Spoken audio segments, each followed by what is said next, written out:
move into the third kind of pasture of this, which is how does this actually work? These all sound like great ideas.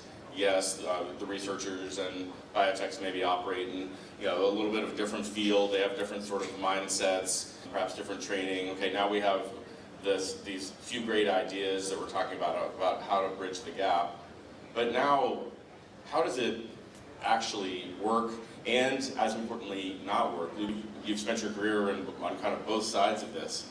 What do you think makes for a successful and productive relationship between research foundations and, I'll just say, research capital more generally, and the private sector? What works, and in what circumstances does it just not work, whether it's behavioral or otherwise?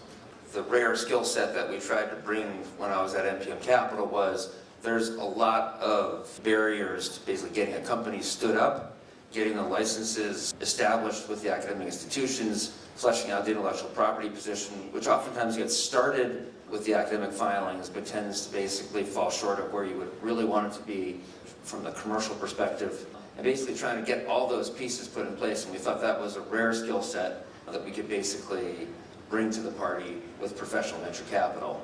But a lot of times there was a misunderstanding of what we thought was the value prop on our side with what I think the foundations and frankly academic institutions thought the value that they were providing. So there was a bit of a misunderstanding just because of how much capital, how much expertise we thought we were bringing on the NPM side, sort of how far you really had to go with an academic quote-unquote breakthrough.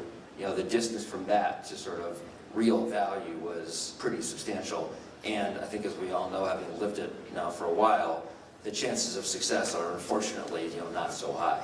So you have to take a couple of different shots, and you sort of have to have a broad enough perspective and a broad enough portfolio of activities, even within one company, much less across a portfolio, to ultimately win. And I think there's a little bit of, obviously if it's your baby, your discovery, there's a necessary sort of tunnel vision about how valuable that is, but that tends to lead to some misunderstandings about working productively together. And I think there's still room to sort of smooth that out and make that substantially more efficient.